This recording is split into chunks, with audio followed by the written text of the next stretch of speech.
স্বামী গম্ভীরানন্দজির পাবন স্মৃতি।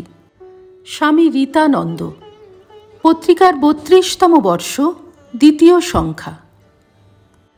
একবার সাহসে ভর করে ভূতেশানন্দজিকে জিজ্ঞাসা করেছিলাম, মহারাজ, গম্ভীরানন্দজি তো খুব রাশভারী আর কঠোর প্রশাসক ছিলেন বলে বলা হয়। আপনি তাঁর সঙ্গে সহকারী হিসেবে অনেক বছর কাজ করেছেন, কখনো মনোমালিন্য হয়নি?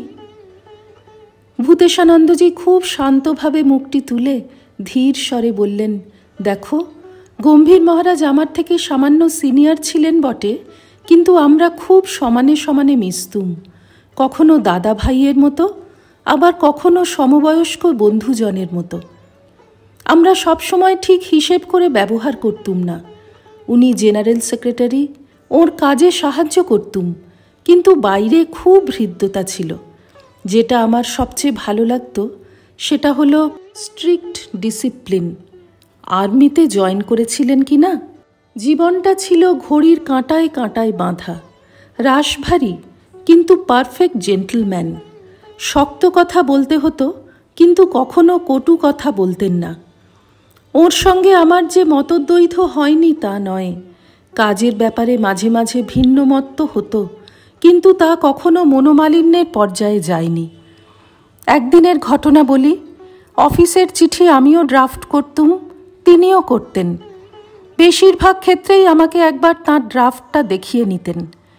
এরকম একটা চিঠিতে বেশ কিছু জায়গায় আমি সংশোধন করে দিই। কেন জানি না, সেদিন তিনি প্রায় সব ক্ষেত্রেই আমার সঙ্গে সহমত হচ্ছিলেন না। বারবার আমি কোনটা লিখলে ভালো হয় বলার চেষ্টা করছি, আর উনি সেটা মানছেন না। শেষে আমি চুপ করে গেলাম। হাতের ড্রাফট ওর টেবিলে রেখে বললাম, আমাদের কি?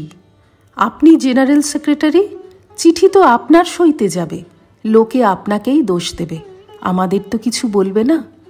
বলে চলে গেলাম। মনে মনে ভাবছি, সর্বৈব ওর বয়ান মেনে নেব, দ্বিমত করব না। দেখি চিঠি ফাইনাল করে কিছুক্ষণ পরে আবার আমার কাছে এলেন। দেখলাম সব কারেকশন মেনে নিয়েছেন।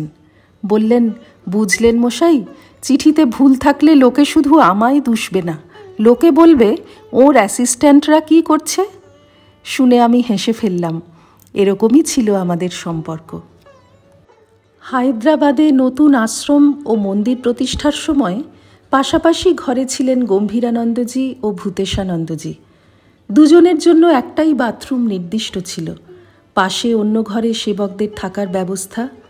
গভীর রাত্রে বাইরে ভূতেশানন্দজির গলার শব্দ পেয়ে ঘর থেকে বেরিয়ে তাঁর সেবক দেখে গম্ভীরানন্দজি ও ভূতেশানন্দজি দুজনেই বাথরুমে যাবেন বলে বেরিয়েছেন, এবং দুজনেই এক পাও না এগিয়ে একে অপরকে আগে যেতে বলছেন।